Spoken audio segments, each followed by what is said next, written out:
حضرت عائشہ صدیقہ رضی اللہ تعالیٰ عنہ فرماتی ہیں ایک عورت تھی اور اسے نبی پاک صلی اللہ تعالیٰ علیہ وسلم نے وہ کلمہ پڑھ کے مسلمان ہوئی، مدینہ طیبہ آ گئی تو حضور نے مسجد نبوی شریف میں اس کے لیے مکان،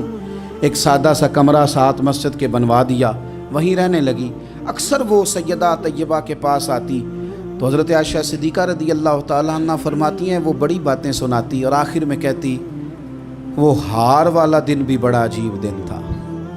اور میرے رب کی قدرتوں کا دن تھا، وہ بھی بڑا عجیب دن تھا۔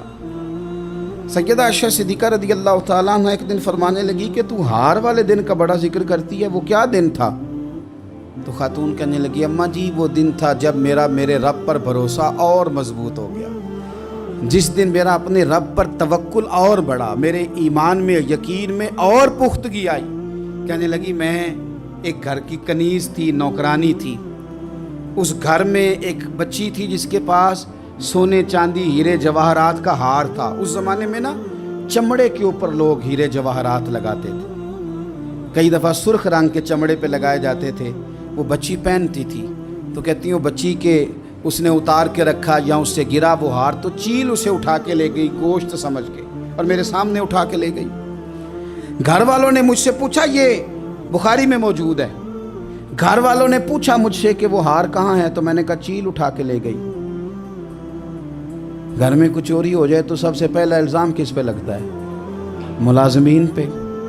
کہتے انہوں نے مجھے بڑا مارا، بڑی تکلیف تھی، حتیٰ کہ میری شرمگاہ تک کی تلاشی، میری عزت اتنی خراب کی میں بتا نہیں سکتی۔ میں نے اپنی زندگی میں ایک واقعہ دیکھا، ایک امیر گھر میں چوری ہو گئی، ملازم کو اتنا مارا کہ وہ چارپائی پہ پڑ گیا، پولیس والوں سے اتنی مار پروائی گئی کہ وہ بیچارہ چارپائی پہ پڑ گیا اور پھر وہ اتنا بیمار ہوا اور کچھ دنوں کے بعد پتہ چل گیا کہ چور تو اپنا بیٹا ہے ان کا،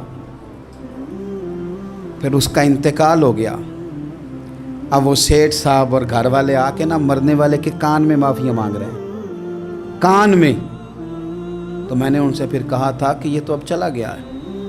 تمہارا زور چلتا تھا نا تو تم نے قانون خریدا اور تم نے اسے جتنا ہو سکا تم نے اسے مار پڑوائی، تمہارے پاس جو عدالتیں تھیں تم نے وہاں کارروائی کی، اب ایک عدالت قیامت کے دن لگے گی۔ یہ کمزور تھا نا، کچھ کر نہیں سکا۔ میرے نبی پاک صلی اللہ علیہ وسلم نے فرمایا سن لو،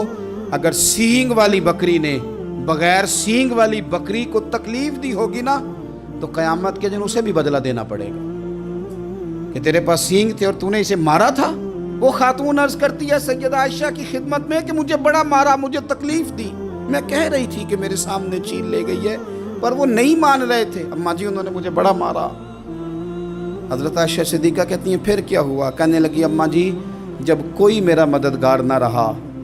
مجھے تکلیف دے رہے تھے، رسوا کر رہے تھے، تو میں نے اپنے رب سے مدد چاہی،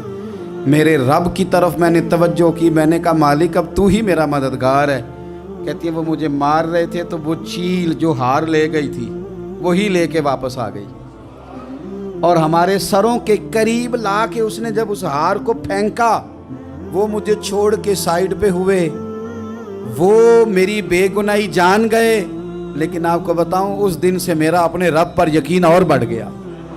مجھے سمجھ آ گئی کہ جب انسان پورا ٹوٹ جاتا ہے اور جب کوئی چاروں جانب اس کا مددگار نہیں ہوتا تو رب تو ہوتا ہے نا، اللہ تو اس کا مددگار ہوتا ہے نا،